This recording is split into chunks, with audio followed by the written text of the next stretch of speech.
So what we have is the beginning of God's law for governing man's governance of himself, really. It is God is the one who established government. It was his doing. He, of course, established government and law in order to place the limits around mankind, because man is really incapable of governing himself or limiting himself. The law is something that was intended to elevate mankind rather than eliminate mankind or squash our liberty.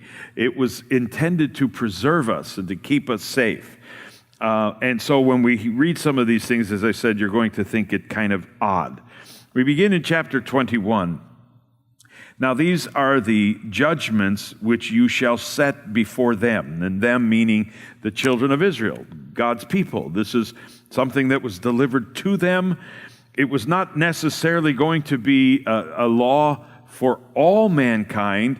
However, it became the basis of law and government for all mankind, in that there is a fairness that is approached, that is being delivered here, and the approach to law is that it must be fair as much as possible to all people.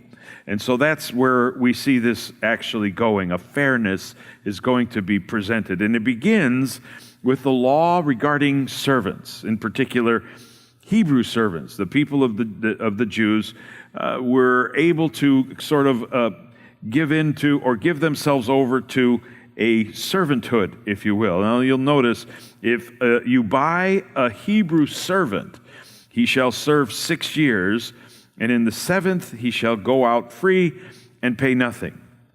Now, a lot of critics of the Bible, they start reading these laws regarding servanthood or slaves, and they accuse the Bible of being the reason for slavery. This couldn't be further from the truth. By the time this law was made, slavery was already a part of civilization in general, not the Jewish people. The Jews themselves were slaves when they came out of Egypt. This is more of something that it would be considered like contractual service. A Jewish person who was down on his luck, we would say, or he owed something to someone, he would be able to enter into an agreement, a contract with someone, and say, listen, I can't pay you, but I'll tell you what, I'll work for you for the next 6 years to pay down my debt. And so it was an agreement that was done between people. And that's where this idea of slavery comes in. Now, slavery is going to come in a little bit later in this chapter, but as it begins here, we're talking about something we call today employment. It's simply employment. We're seeing people who are working to pay down debt or to pay down something that they owe, or even to work in order to live, to survive. But there was a limitation placed here, as you see, a fairness. Yes, it's okay if you buy or hire a Hebrew servant or Hebrew worker, he can serve you under this agreement for 6 years. But in the 7th year, you have to let that slave go free, or that servant go free, and he doesn't have to pay anything because he's already earned his keep. But in verse 3, if he comes in by himself, he shall go out by himself. Meaning that if he comes in married, then his wife is free to go out with him. In other words, he can only go out with whatever he came in with, into this agreement. And verse 4, if his master has given him a wife, and she in turn has borne him sons or daughters, then the wife and her children shall be her master's, and he shall go out by himself. So, if the master, hired you to do a task, your 6 years are up, but in the course of time, he gave you a wife that belonged to him from the beginning, and you had children to that wife. All that becomes the investment, if you will, the property of the master, the owner. And so the guy has to go out on his own. But if the servant plainly says, oh, wait a minute, I love my master. I love my wife, my children. I will not go out free. I don't want to go out. I want to stay here and continue serving my master with my wife and my kids. That's what I want to do. And so these are the rules regarding what we call the bond slave or the bondservant. Paul, remember, quite often writes and says, Paul, a bondservant of Jesus Christ. It's this Greek word doulos. And that's the idea here. The bondservant of the Lord is what Paul was here, the bondservant to the master. He wants to stay. His master treated him well. He's given me a wife and children.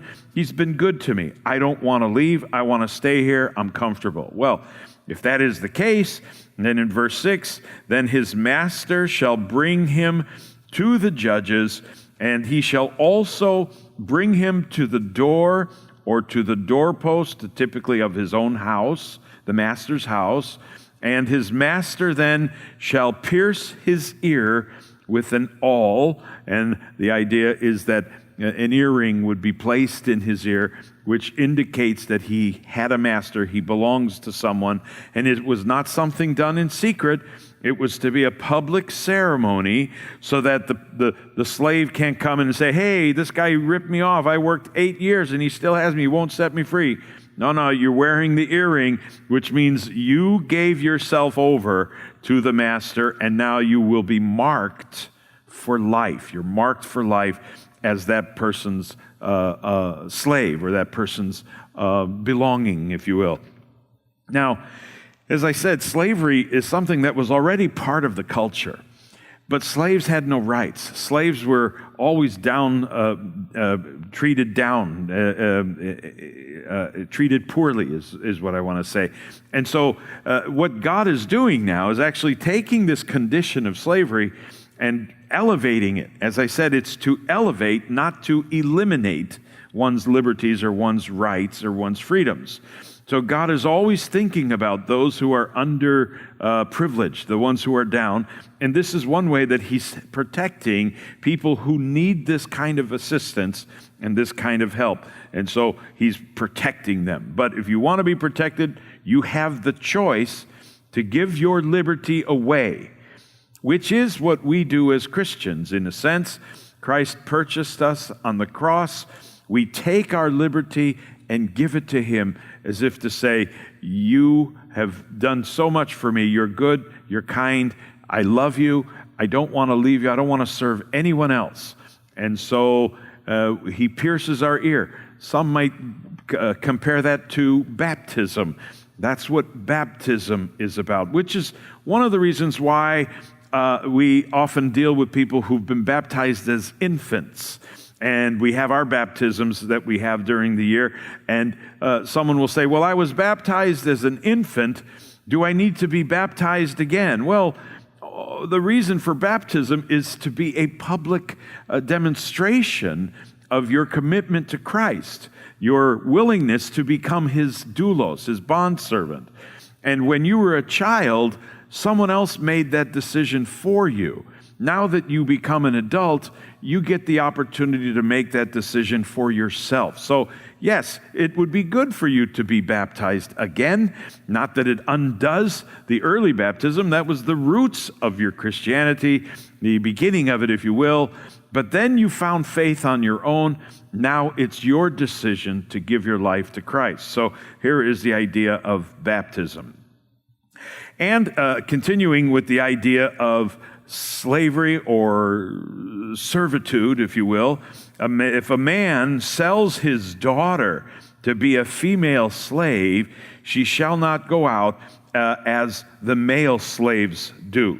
Now, this sounds horrible, and it is horrible when you think about it, and there were many reasons that a man would sell his daughter into slavery.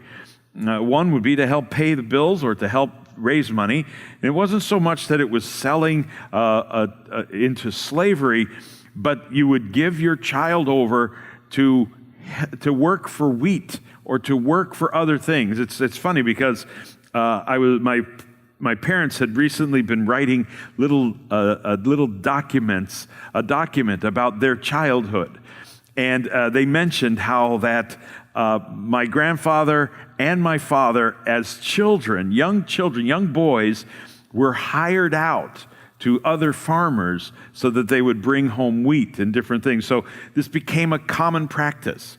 But there was another reason that you could sell your daughter, and that was in prearranged marriages. And you would go and work for another family because that family anticipated that the daughter would become a part of the household. And so you kind of send her out early as a testing period, if you will. You notice in verse 8, if she does not please her master, who has betrothed her to himself. The word betrothed is a word that implies engagement. In other words, the master took this daughter, this maiden, because his intention was to marry her. So here is an arranged marriage, in a sense, not slavery in the sense that we think of slavery. It was an arranged marriage. But this, if it's possible, or if it is the case, that the man has her for a while and says, I don't think I'm that hot on her. Well, then he shall let her be redeemed by her family. He shall have no right to sell her to a foreign people, since he has dealt deceitfully with her. So the rights now fall to the girl and the girl's family, rather than the master who bought her with apparently the wrong intention. It was his intention, he said, to marry her, but he's changed her mind. And he's changed his mind, and in a sense violated her and insulted the family. And so he has no longer any rights over her, and so she's able to be redeemed or to be set free. If he has betrothed her to his son, in other words, he made the agreement to give her to his son for marriage, then he shall deal with her according to the custom of daughters. In other words, he has to deal with her as if she was his own daughter and treat her properly. If he takes another wife while he still has her, then he shall not diminish her food, her clothing, and her marriage rights. So you see, now we're not talking about slavery. We're talking about marriage. We're talking about a betrothal and engagement, and that's what this is dealing with. Not again, it's different culture than ours. It's something that we don't think about. However, it's practiced still today in different cultures around the world, where there's a big thing right now. In fact, I think I won't say it, but I think in certain cultures, and I think recently nearby, maybe New Jersey, I don't know, we just made it illegal for, I don't know why it took so long, but we made it illegal for men to marry child brides. It's something that happens all the time. How does a child become a bride? It's arranged. Someone has arranged it. It's not like this, 10-year-old falls in love with a 50-year-old man. But that's sort of what's happening. That kind of thing goes on even today. So to us, it's disgusting and immoral. In this culture, it was perfectly normal. God is, again, elevating life, not eliminating life. And so through these laws, he's bringing up the mindset of the Jewish people. More than that, he's trying to set up the Jewish people as an example of the way things could be better, especially for women. Women didn't have any rights in those days. They weren't allowed to make decisions for themselves. They always had to have someone making those decisions for them. And so, obviously, those days don't exist anymore, thankfully. There is a bit of a different persuasion in the West. But I stress that it's in the West, because it's not that way everywhere in the world. If he takes another wife, he cannot diminish her food. He's got to still take care of her as if he cares for her, because he promised to marry her, and she is allowed her marriage rights. And if he does not do these three for her, then she shall go out free without paying any money. There's no redemption necessary.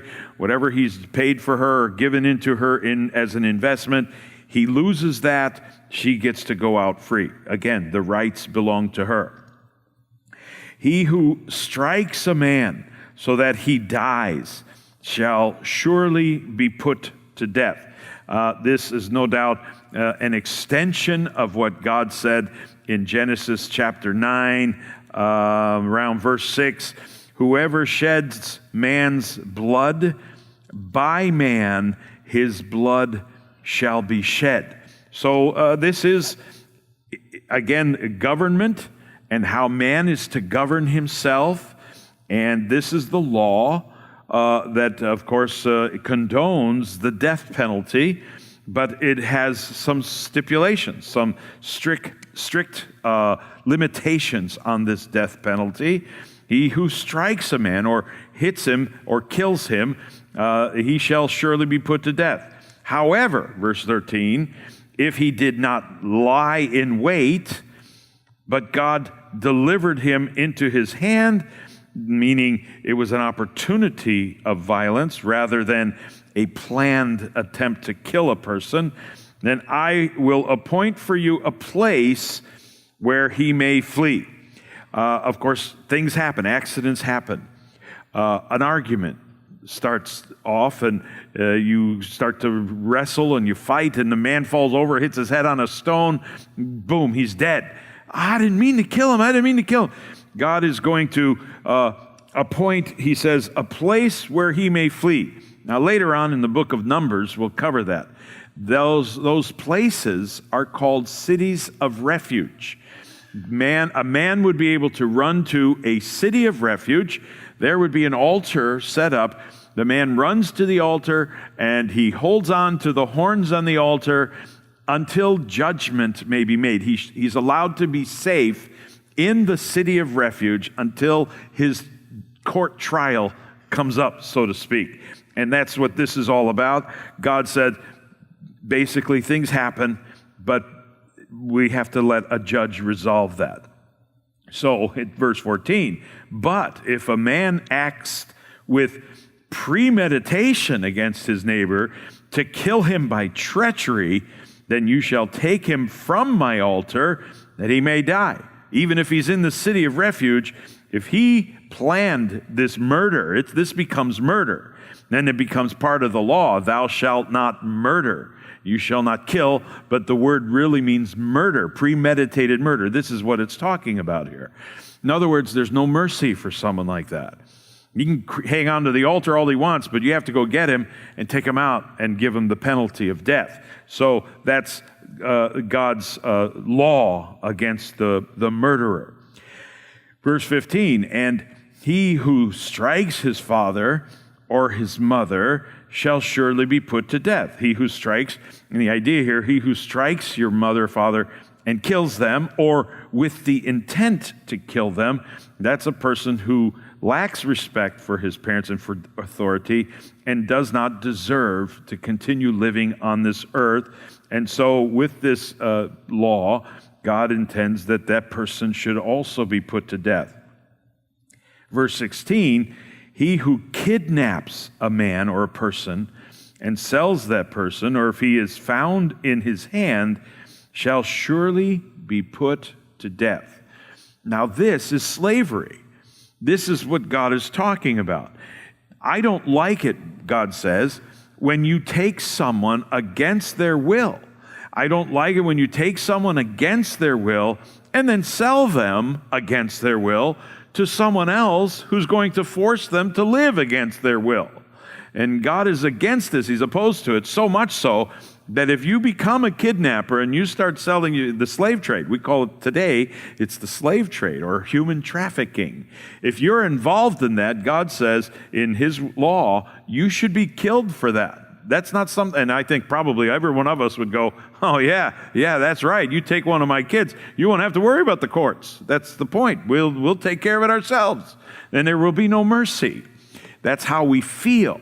Well, God gives us a law that basically says this type of situation is serious, and thus human life has to be respected.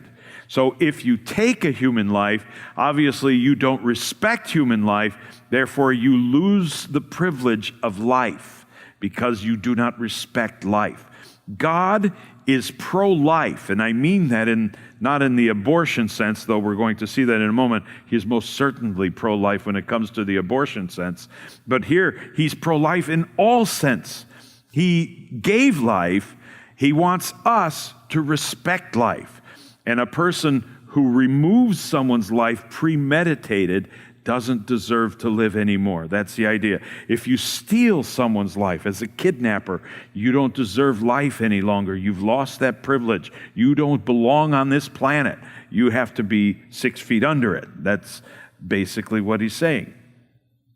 And then, excuse me, in verse 17, he who curses his father or his mother shall surely be put to death. And this, the curse here has a different way of people interpret it differently. It can mean that you threaten your parents with death, or that you disgrace or dishonor your parents.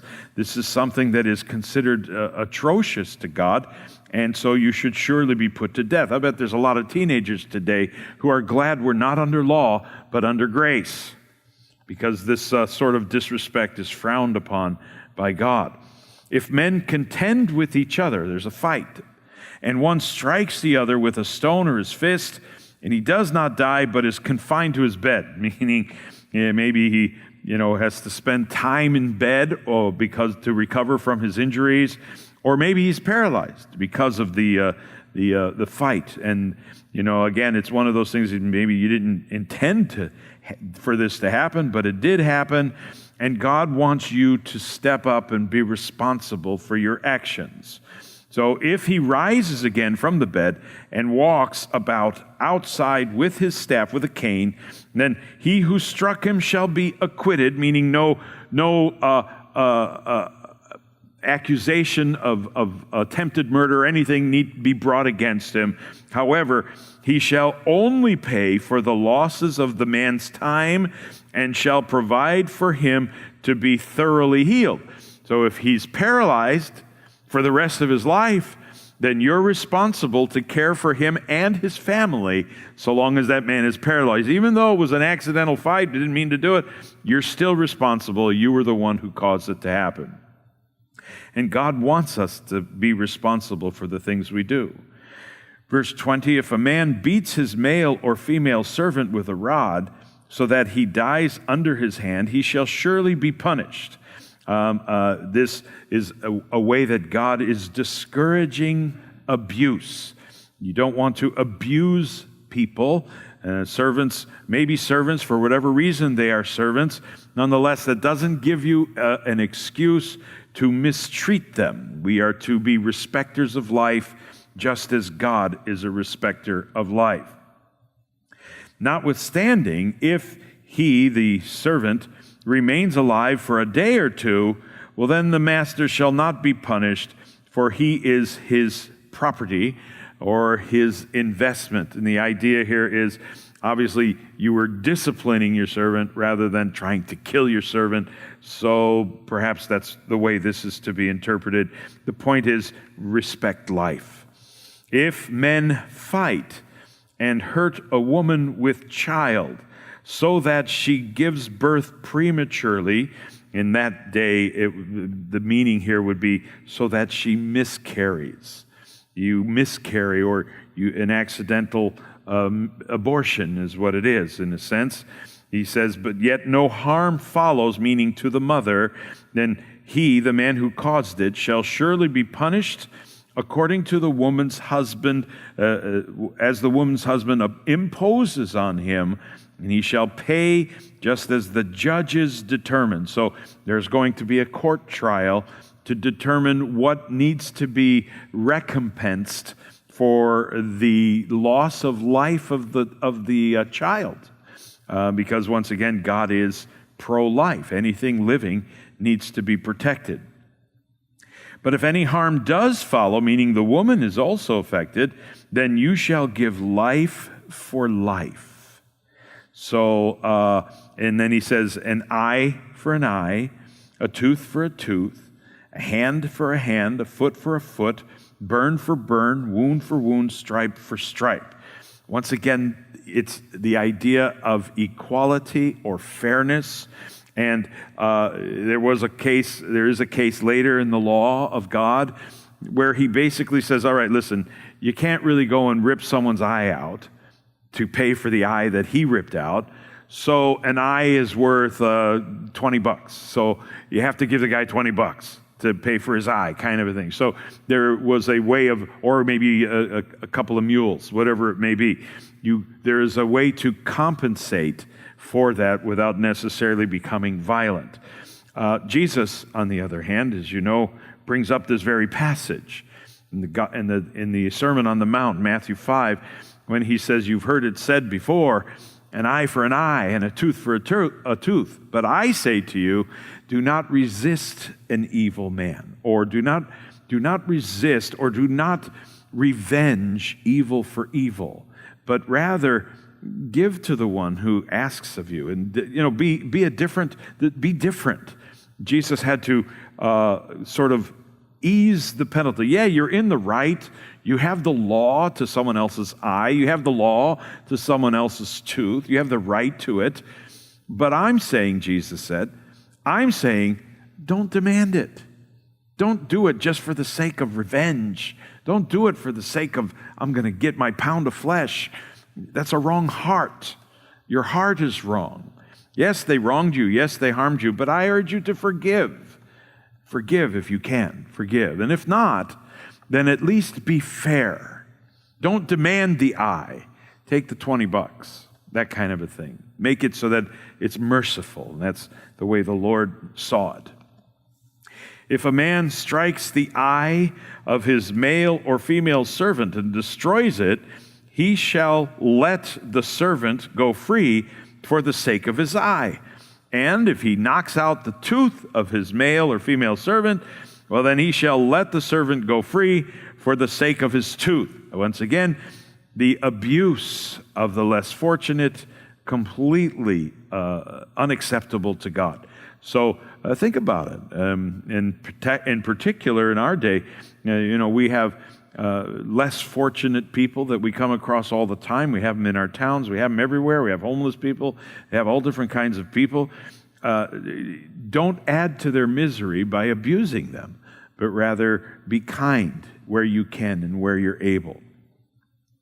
If an ox gores a man or a woman to death, well, then the ox shall surely be stoned, and its flesh shall not be eaten, but the owner of the ox shall be acquitted. So kill the ox, but the owner of the ox is not necessarily guilty of a crime. So he can't control his ox. However, verse 29, if the ox tended to thrust with its horn in time past, and it has been made known to his owner, and he has not kept it confined so that it has killed a man or a woman, the ox shall be stoned, and its owner also shall be put to death. So if you knew your ox gored people before, why didn't you confine it? Why did you let it run free? It's your responsibility. Once again, you're responsible for the things that go on. And that's what the rest of this chapter is really talking about. If there is imposed on him a sum of money, then he shall pay in order to redeem his life whatever is imposed on him. And once again, the courts will determine that. I didn't mean to kill the ox. To kill the person. I should have locked up my ox, but I didn't. Can we make a financial settlement, a financial agreement? And the courts or the judges would determine that. In verse 31, whether it has gored a son or gored a daughter, according to his judgment, it shall be done to him. If the ox gores a male or female servant, he shall give to their master 30 shekels of silver, and the ox shall be killed. And if a man opens a pit, or if a man digs a pit, but does not cover it, and an ox or a donkey falls in it, and the owner of the pit shall make it right, or make it good, he shall give money to their owner, but the dead animal shall be his. So it's a good way, I guess, of having a barbecue. But you're not going to get off easy. You have to pay for the loss of the animal. And again, this is fairness. God is just, these are laws. You're going to have people all over the place, and people are going to have to be responsible for their actions.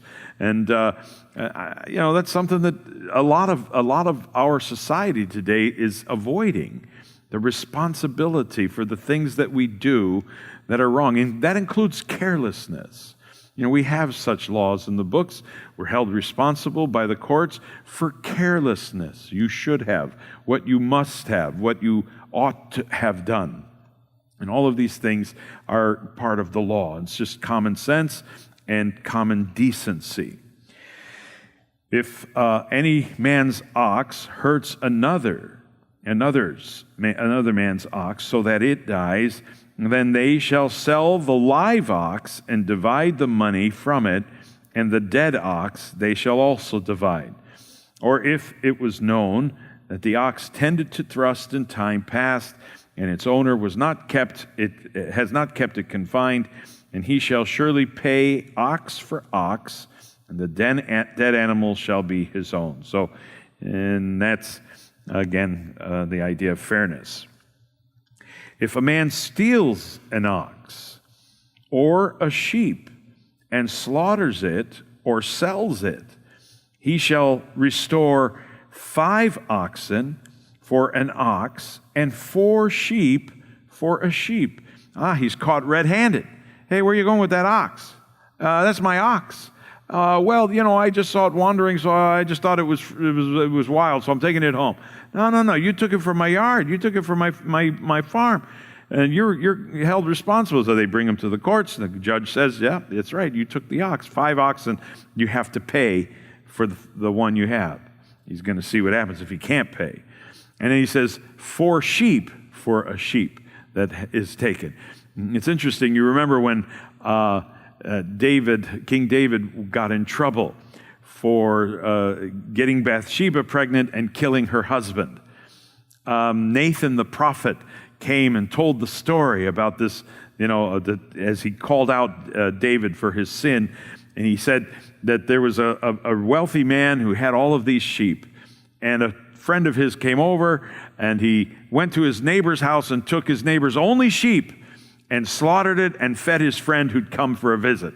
And David said it says that David was furious that he had done that. This man is going to pay dearly for that. In fact, he's going to pay 4 sheep for the 1 sheep that he took. So he was sticking to the law, except for that whole part about thou shalt not murder. That was the part he forgot about. So Nathan told him, David, you are that man. And so he repented there on the spot. So anyway, this idea of the law found itself into David's court. If the thief is found breaking in and he is struck, the thief is, so that the thief dies, there shall be no guilt for his bloodshed. Now, this is something that comes up quite often in legal circles, but also in particular in spiritual circles, in Christian circles, religious circles. Do I have a biblical right to defend myself and my home? This tells you, well, you can in fact defend yourself, and God will not hold you guilty. If you're legitimately defending yourself. Now, that's a little different in our courts today. So before you set out to arm yourself to the teeth with all sorts of weapons, you probably ought to think about what consequences may come in the event that you actually do defend yourself. Of course, everywhere is going to be different, and as we say, the luck of the draw in the court, the judge that you may get, in the courts that you get. But God, I don't think, has a problem at all with us defending ourselves and our property. If the sun has risen on him, meaning you didn't have an opportunity to kill him, but you did catch him in the act, then there shall be guilt for his bloodshed, meaning you catch him in the act and kill him after the fact, then you will be guilty for killing him. He should make full restitution. If he has nothing, then he shall be sold for his theft, meaning this form of debtor's prison. That thief is to be is to pay for it in some way. Pay your debt to society is something we say quite often about people in jail. They paid their debt to society. If the theft is certainly found alive in his hand, whether it is an ox or a donkey or a sheep, he shall restore double pay. If a man causes a field or a vineyard to be grazed, meaning caught on fire and destroyed, and or grazed, as in, sorry, I was thinking raised. Grazed, as in letting your animals loose. It tells us there, lets loose his animal, and it feeds in another man's field. Well, that's rude. How do you feel if you have your nice, beautiful lawn and your neighbor's dog comes over and does his business? You kind of get a little bit perturbed. That's sort of what's going on, except that they're destroying your livelihood. Remember, in that day, it wasn't just a tiny little field. It was their livelihood. It's what they lived off of. And to let the animals eat it was considered a terrible crime. And so if it feeds in another man's field, he shall make restitution from the best of his own field and the best of his own vineyard. This is where I got the fire idea. If fire breaks out and catches in thorns, or you're burning the thorns and the thistles, and it catches to where you have lost control of the fire, and it hit the stacked grain, the standing grain, or the field is consumed, the one who kindled the fire shall surely be held responsible. He has to make restitution. Yeah, but it was an accident. Yes, I know. But you still have to pay for it in some way. So we have the same things. California is always looking for people who start those fires that seem to burn over there, and they're always holding people accountable, and they have to pay for it in some form, either jail or fines, or both sometimes. If a man delivers his neighbor money or articles to be kept, and it is stolen out of the man's house, if the thief is found, that thief should pay double. You take your things over to your neighbor and say, hey, I'm going away for a couple of weeks. Can you keep an eye on these things for me? Keep them safe in your house. Well, you come back from your vacation, you find out that your stuff's gone. And the neighbor said, yeah, man, I got robbed. I've never been robbed before. I've been robbed. Well, if you find the thief, then the thief's going to be held accountable. But if the thief is not found, then the master of the house shall be brought to the judges to see whether he has put his hand into his neighbor's goods. Is this something that we should be investigating? Is there more to this story than meets the eye? Because something sounds fishy, that these things are gone, but we can't really find a thief or anything. So for any kind of trespass, whether it concerns an ox, a donkey, a sheep, or clothing, or for any kind of lost thing which another claims to be his, the cause of both parties shall come before the judges, and whomever the judges condemn shall pay double to his neighbor. Here again, you're seeing now the development of the court system, the arbitrators who need to resolve problems. People have difficulties in life. We are always going to have them. You're going to have people who are thieves. You're going to have people who have a misunderstanding, and you have property skirmishes and all kinds of issues. They have to be resolved. Two people can't necessarily resolve them because both feel they're right, both feel they have a right to whatever that property is, and now someone outside of the two has to step in to resolve it. We have them today. We have courts. We have those types of arbitrators. They have to resolve issues.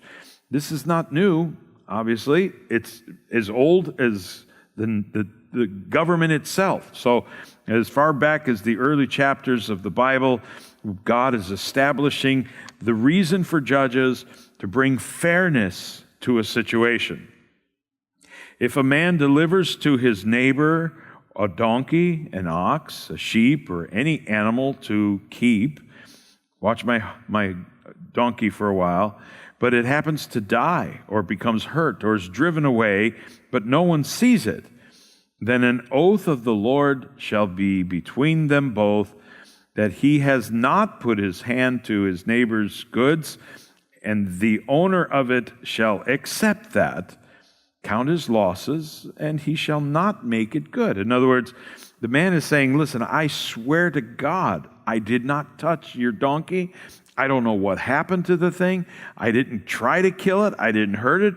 He died 2 days after you left. I swear. And the other one has to swear, and they basically cut your losses and leave it be, and try and make peace between you and your neighbor as much as possible. I don't know if you've ever been in a situation like that, where for the sake of a friendship or a neighbor or a loved one or something, you just cut the loss. And you said, I'm not even going to bring it up. Just let it die. Just leave it be. You know, it hurts. It hurts up front. But in the long run, it may not be so painful. And then it happens a second time, and then the third time, and then a fourth time, and you're kind of getting the picture, and eventually, you know, as they say, fool me once, shame on you. Fool me twice, shame on me. And so you get yourself to a point where you realize, you know, I'm just not going to loan the guy those things anymore. I'm not going to bring those things over there. You kind of wise up over time. But at the same time, you want to release yourself from holding that debt against someone. When Jesus talked about forgiveness, he put it in that context of someone owing you something, and just basically tear up the debt. Here is a list of the things that person owes you. Tear it up. It's no longer owed. That's forgiveness. Forgive the debt.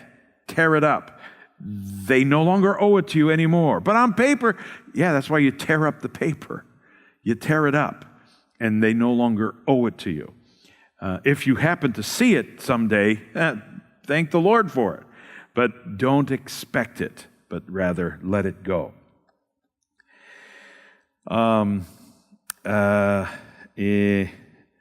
In verse 12, but if in fact it is stolen from him, he shall make restitution to the owner of it. If it is torn to pieces by a beast, and he needs to bring it as evidence, and he shall not have to make good on what was torn by wild animals. Is not his fault. And if a man borrows anything from his neighbor, and it somehow becomes injured or dies, the owner of it, not being with it, he shall surely make it good. So you are responsible if you borrow someone's donkey and the donkey dies because you're using it. If its owner was with it, then he shall not make it good if it was hired or it came for his hire. In other words, you hired not only the donkey, but the owner of the donkey. Come plow my field. You go to plow the field, the donkey keels over dead, and the owner of the donkey comes and says, well, I was plowing your field, so you owe me $1,000. Wait a minute, I'm not responsible for your donkey. And that's kind of the way it works. So today we have that sort of thing, right? You have someone who's working on your property, something happens to him, and he sues you because he was on your property. It's just an opportunistic situation, unless there was somehow carelessness where the guy on his property left a ditch undug or uncovered, and he fell into it and broke his back or something. So everyone needs the judge, in a sense, to make those things right. If a man entices a virgin who is not betrothed, meaning it is assumed that a woman who is not married is a virgin, has never been with a man. That's the assumption. In the old days, that's, of course, the assumption. It's almost the opposite in today's world, unfortunately.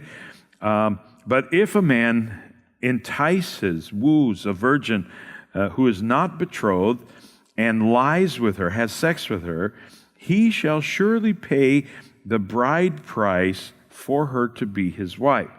Meaning, if you sleep with someone before marriage, you had to be married. In fact, that is sort of an old-fashioned tradition we have today, that if you do that, you know, not today so much anymore, but in my day, it was sort of that way. If you If you slept with someone and then you assumed you were heading toward marriage, and that was the idea. Anymore, it's become casual, too casual. But this becomes a law that is meant to discourage the premarital casual sex.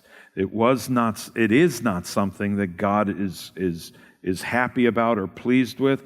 This is not the way it was supposed to be. Unfortunately, it is that way today, but that's not the way it's supposed to be. Sex outside of marriage is considered sin, and God is trying to curb that, or, as we've said, limit it. These are laws to limit sinful behavior. It's understood or even expected that it will happen. Thus, we have a law like this. It's going to happen, but there will be penalties or consequences for that. Pregnancy is a big one. And so that's something that people need to own up to. Of course, no one wants to do that, and so what do we have but abortion on demand? That becomes a way to eliminate the consequence of my promiscuity. And so it's a catch-22. It's like, to cover one sin, we do another sin. David slept with Bathsheba, he murdered her husband. And it's just one thing after another that seems to make a situation bad. So the only real thing that we can do is to remain without sexual activity until we are ready to marry someone, or we actually do marry someone. However, if her father, he pays this bride price, the dowry is what it is, to be his wife, for her to be his wife, but the father says, no way, you're a punk and I don't want you in the family. And so he then has to pay the money accordingly to the bride price of virgins. So there was a price that was set on that. You're getting a virgin, here's the price for a virgin. You have to pay for it. Now she's no longer a virgin, and now she's marked. She's going to have a problem finding a decent man who will marry her now that she has been used. So you shall not permit a sorceress to live. A sorceress, the King James calls it a witch. You shall not permit a witch to live. No witches, no anyone involved in the dark magic, or this is considered demonic, devilish activity. You should not allow them to continue with your group, with your people. In the New Testament, we have the idea of sorcery that is involved with drug addiction or drug usage. And the Greek word is pharmakia. It's translated witchcraft or sorcery in the New Testament, but it comes from the Greek word pharmakia, or pharmaceutical. It's drugs. And so it is understood that much in the same way of the Africans and the Indians, how they would use peyote and things like that, there was these mind-altering effects that happen with drugs. And it is believed by some that those are the things that open you up to demonic activity, and why the witches or the sorcerers were so powerful, because they were able to manipulate using drugs and such, as well as demonic involvement. Whoever lies with an animal shall surely be put to death. And the idea here, of course, is perversion, sex with animals. These are people who are not fit to be alive on the earth. There's something sick in the head with people who do that, and so God doesn't want them to continue. He who sacrifices to any god except to Yahweh only, he shall be utterly destroyed. So this is the worship of another god in your midst, in the kingdom of Israel, with the people there. Any Jew who does this, you don't just kill him, you wipe him out, you destroy him. I mean, these are abominations to God. The sleeping with animals, the violating a lady, a sorceress. These are abominations. We got to get rid of these things. Don't let them be a part of your communities at all. Get rid of them. But this isn't the people of the world. This is the people of of God. The people of God mustn't tolerate these things. Paul talks about that in Corinthians when he says you can't force everyone to live that way. You'd have to leave the world. It's crazy to think that way. But as far as the church is concerned, the people of God, there is a certain expectation of how we're supposed to live. You shall neither mistreat a stranger nor oppress him, for you were once strangers in the land of Egypt. So foreigners are not to be treated as lesser citizens, or not citizens, but lesser people, because they are not citizens of your land. Treat them with respect. It's a good word for us today. You shall not afflict any widow or fatherless child. Again, the orphans and the widows. It's a New Testament command as well. If you afflict them in any way, and they cry at all to me, I will surely hear their cry. And the intent is, my wrath will become hot, and I will kill you with the sword. Your wives then will be widows, and your children fatherless. So treat others the way you would want to be treated if you were in that same situation. If you lend money to any of my people who are poor among you, you shall not be like the moneylender to him. You shall not charge him interest. So a brother in the faith, or someone close to you, it's probably not a good idea to charge him interest if you can avoid it. If you ever take your neighbor's garment as a pledge, you shall return it to him before the sun goes down. I promise I'll pay you back. All right, give me a something that I can hold on to as a pledge, or as a down payment, or something, a collateral. Well, here's my coat. Take my coat. Well, that's nice, but I'm going to have to give it back to you at the end of the night. That's what he says here. Before the sun goes down, you have to give it back, because that is his only covering. It's his garment for his skin. What will he sleep in? And it will be that when he cries to me, I will hear, for I am gracious. So I'm on the side of the afflicted. I'm on the side of the poor. So don't mistreat them. You shall not revile God, nor curse a ruler of your people. Aren't you glad we're not under the law, but we're under grace? You don't curse the ruler of your people. You shall not delay to offer the first of your ripe produce and your juices, or your wine, the juice that you turn into wine. The firstborn of your sons you shall give to me. In other words, God wants our first, or our best, rather than our leftovers. So dedicate things to the Lord. Don't be afraid to do that. Likewise, you shall do with your oxen and your sheep. It shall be with its mother 7 days, and on the 8th day you shall give it to me. This is the idea of dedication. The dedication of a child is on the 8th day. Jesus was dedicated on the 8th day, according to the tradition. And you shall be holy men to me. So it's a life of dedication, a life of devotion to God. You shall be holy men to me. You shall not eat meat that is torn by beasts in the field, no roadkill. You shall throw it to the dogs. Let the dogs and the vultures have it, but it's certainly not for you to eat. So that's the beginning of the law, and it gets more interesting as we go in. So read the next 2 chapters. We'll cover that next week.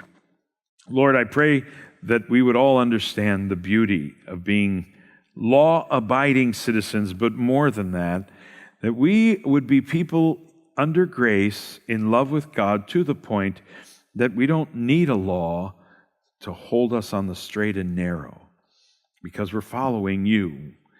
We're following the law of love, that we would love God, and we would love others as we love ourselves. Love others in the way that we would want to be loved, the way that we would want to be treated. That's how we will treat others. Help us, Lord, to do that. And then we avoid all of the trappings, legalities, and such that your law and man's law provide. So teach us, Lord, to walk with you, to be careful where we step so we don't offend or that we don't get ourselves in trouble. Lord, we thank you for your grace, because we're imperfect in every way. Once in a while we get it right, and we're thankful to you for your grace. In Jesus' name, amen.